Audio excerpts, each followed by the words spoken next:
Hello दोस्तों, welcome my channel. तो आज मैं बात करने जा रहा हूँ जी जर्मन शेफर्ड मेल और फीमेल के बारे में, क्योंकि अक्सर लोगों को डिसाइड करने में प्रॉब्लम होती है कि हम मेल लें या फीमेल लें, क्योंकि इनकी जो केयर में काफ़ी डिफरेंस होता है।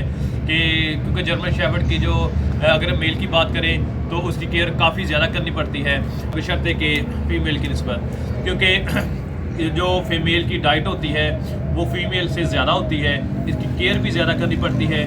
तो आज ये फ़र्क मैं वादे करने जा रहा हूँ जी, ताकि हमारे भाइयों को प्रॉब्लम ना हो कि जो फीमेल है अगर हम इसकी हाइट की बात करें तो जर्मन शेफर्ड फीमेल की जो हाइट होती है वो 22 से लेकर 24 इंचेस तक जा सकती है। तो अगर हम मेल जर्मन शेफर्ड की बात करें तो उसकी जो हाइट है वो 24 से लेकर 26 तक जाती है और 28 तक भी जा सकती है अगर उसकी प्रॉपर केयर की जाए, उसकी डाइट वगैरह मेंटेन की जाए। और अगर हम इनके कोट की बात करें तो जर्मन शेफर्ड अगर हम लॉन्ग कोट में लेते हैं तो जो फीमेल होगी उसका जो कोट है वो तकरीबन साल में वो 2 दफ़ा शेड करती है, क्योंकि जो फीमेल होती है जब भी वो हीट साइकिल में आएगी तो अपना कोट शेड करेगी। तो इसलिए जो फीमेल है वो कभी भी प्रॉपर कोट में नहीं आती। तो अक्सर ये जब भी प्रॉपर कोट में आना शुरू होती है तब ये कोट शेड करना शुरू कर देती है। जैसे कि अभी ब्राउनी है, इसने भी प्रॉपर जो अपना कोट है वो शेड करना शुरू कर दिया है। इसने खाना पीना भी कम कर दिया है और अपना कोट भी शेड कर दिया है। तो कोट की बात करें तो जो मेल होता है वो तकरीबन 16, 17, 18 मंथ तक जो है अपना कोट शेड करता है। उसके बाद वो कोट को स्टील कर लेता है, क्योंकि वो जो है प्रॉपर अपने कोट में आ जाता है। तो तकरीबन जब गर्मियाँ स्टार्ट होती है, हमारे इधर समर स्टार्ट होता है, तभी कोट शेड करते हैं। तो बात करें जी मेल अपना कोट जो है प्रॉपर अपना मेंटेन रखता है, वो ज़्यादा शेड नहीं करता। और अगर इनकी जो एज की बात की जाए तो जो मेल है फीमेल है वो दोनों की जो एज है जी वो नॉर्मली 9 से 10 ईयर तक होती है।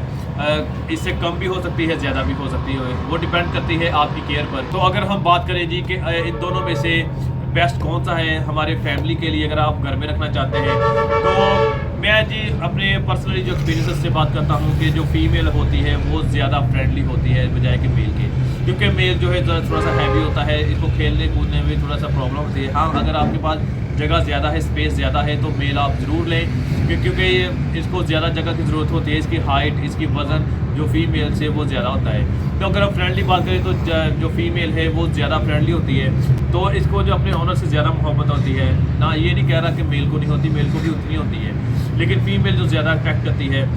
तो अगर हम इनके वेट की बात करें तो जो फीमेल का वेट होता है वो नॉर्मली तकरीबन 30 kg तक जा सकता है।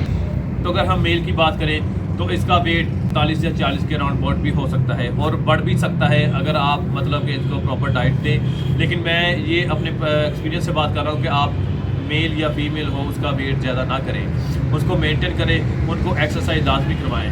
तो इनकी एक्सरसाइज बहुत ज़रूरी है, क्योंकि जो मेल होता है ख़ास तौर पर इसको एक्सरसाइज की ज़रूरत होती है, खेलने कूदने की ज़रूरत होती है। तो आपको जो एक्सरसाइज है इनको नॉर्मली इनको करवानी चाहिए। डे में 1 टाइम भी करवा सकते हैं, 2 टाइम भी करवा सकते हैं, क्योंकि डाइट की बात करें तो जो फीमेल होती है वो मेल की निस्बत कम खाती है। तो इसलिए अगर आपके पास बजट कम है तो आप फीमेल, मैं आपको एडवाइस दूंगा कि आप फीमेल लें, क्योंकि इनकी जो डाइट होती है वो मेल से बकदरे कम होती है, ये कम ही खाती है। तकरीबन अगर आप इनको दिन में 1-2 दफ़ा देना तो एडजस्ट कर सकती है। लेकिन अगर हम मेल की बात करें तो वो उसको प्रॉपर मतलब फूड वगैरह देना पड़ता है। दिन में 2 से 3 दफ़ा इनको फूड लाजमी देना चाहिए मेल को, क्योंकि इनकी जो हाइट होती है, इनका वेट होता है, तो इसकी वजह से इसकी जो खुराक ज़्यादा होती है। तो अगर आपके पास बजट कम है तो आप फीमेल ही अडॉप्ट करें। जो डॉग है इनसे इनकम कमाना चाहते हैं, जैसे कि अक्सर ब्रीडर हैं वो ब्रीड करवाते हैं और पपीज़ वगैरह सेल करते हैं, तो उनको अच्छा खासा जो प्रॉफिट आ जाता है। तो फीमेल साल में 2 दफ़ा जो है पपीज़ देती है, तो उससे फ़ायदा ये होता है कि आप साल में 2 दफ़ा इससे बच्चे ले सकते हैं और वो आगे सेल भी कर सकते हैं, जो कि अच्छे खासे प्राइस में सेल हो जाते हैं। क्योंकि जो फीमेल होती है वो तकरीबन 6 महीने के बाद जो है वो हीट साइकिल में आती है, तो साल में 2 दफ़ा आती है। तो ये इससे भी अच्छी खासी इनकम निकल जाती है। लेकिन अगर मेल की बात करें तो वो महीने में 4 दफ़ा आपको इनकम दे सकता है। तो ये बात यही वो करने वाली आ जाती है जी कि वो डिपेंड करता है कि आपके पॉकेट मनी पर कि अगर आप मतलब कि मेल को जो है प्रॉपर तरीके से खिला सकते हो, उसको एक्सरसाइज करवा सकते हो, इनको टाइम दे सकते हो, तो आप मेल लें। अगर आपके घर में फीमेल है तो उसको तकरीबन खाने की इतनी ज़्यादा ज़रूरत नहीं होती, तो जो फीमेल है वो मेल की नस्बत कम खाती है। तो आप मैं एडवाइस करूँगा उन भाइयों को कि आप फीमेल ही ले। अक्सर लोगों की ख्वाहिश होती है कि यार हमारे पास जो जर्मन शेफर्ड डॉग है वो हाइट में बड़ा होना चाहिए, वो स्ट्रक्चर अच्छा होना चाहिए, तो उनके लिए जो मेल है वो बेस्ट रहेगा, क्योंकि मेल जो है ज़बरदस्त हाइट करते हैं और उनका कोट शोट हर टाइम ज़बरदस्त रहता है। वो डिपेंड करता है आपकी केयर के ऊपर। तो ये जी कुछ थोड़ी सी वीडियो थी जो मैंने आप लोगों के लिए बनाई है। तो मुझे उम्मीद है कि आपको ये वीडियो अच्छी लगी होगी। अगर अच्छी लगी इस वीडियो को लाइक करें, चैनल को सब्सक्राइब लाजमी करें।